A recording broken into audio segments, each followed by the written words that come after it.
ದುಬಾರಿ ದುಬಾರಿ ದುಬಾರಿ ಮಿಡಲ್ ಕ್ಲಾಸ್ ಮಂದಿಗೆ ಜೀವನ ಇದೀಗ ಸಿಕ್ಕಾಪಟ್ಟೆ ದುಬಾರಿ ಆಗೋಗ್ತಾ ಇದೆ. ಕುಡಿಯೋದಕ್ಕೆ ಎಣ್ಣೆ ಅಭ್ಯಾಸ ಇಟ್ಕೊಂಡವ್ರಿಗೂ ಕಷ್ಟ. ರೋಗ ಬಂದಿದೆ ಅಂತೇಳಿ ಮಾತ್ರೆ ತಗೋಬೇಕು, ಅದನ್ನು ಮಾತ್ರೆ ನುಂಗಬೇಕು ಅಂದರೂ ಕೂಡ ಅದು ಕೂಡ ಕಾಸ್ಟ್ಲಿ ಆಗೋಗಿದೆ.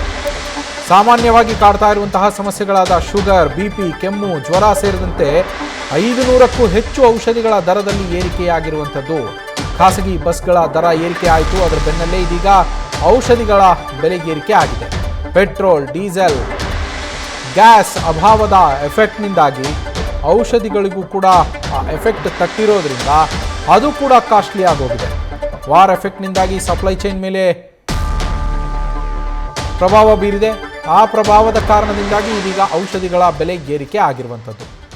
ಔಷಧಿಗಳ ದರಗಳಲ್ಲಿ ಸರಾಸರಿ 15% ಏರಿಕೆ ಆಗಿದೆ. ಔಷಧಿಯ ದರಗಳು ಹೆಚ್ಚಳ ಆಗಿರುವಂಥದ್ದು. BP, ಸಕ್ಕರೆ ಕಾಯಿಲೆ, ಜ್ವರದ ಮಾತ್ರೆಗಳ ಬೆಲೆ ಹೆಚ್ಚಳ ಆಗಿದೆ. ಜನ ಹೈರಾಣಾಗಿದ್ದಾರೆ. ಸಾಮಾನ್ಯವಾಗಿ ಇರುವಂತಹ ಅಥವಾ ಜನಸಾಮಾನ್ಯರು ಸಾಮಾನ್ಯವಾಗಿ ಎದುರಿಸುವಂತಹ ಸಮಸ್ಯೆ ಇದು. ಶುಗರ್, BP ಅನ್ನೋದು ಕಾಮನ್ ಆಗೋಗಿದೆ. ಹಾಗೆ ಜ್ವರ, ಕೆಮ್ಮು, ನೆಗಡಿ, ಶೀತ ಈ ಸಮಸ್ಯೆಗಳು ಕೂಡ ಸಾಮಾನ್ಯವಾಗಿ ಬರುವಂತಹ ವಾತಾವರಣದಿಂದ ಬರುವಂಥದ್ದು.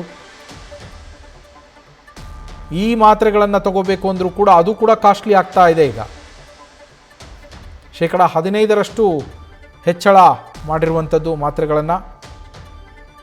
ದರದಲ್ಲಿ ಏರಿಕೆ ಆಗಿರುವಂಥದ್ದು.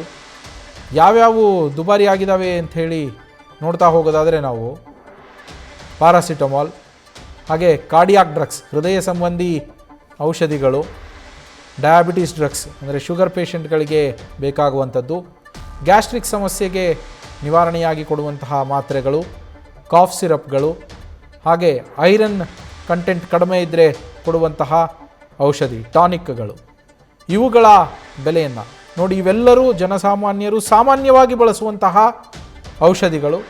ಇದರ ಬೆಲೆ ಹೆಚ್ಚಳ ಆಗಿರುವಂಥದ್ದು ಇದೀಗ.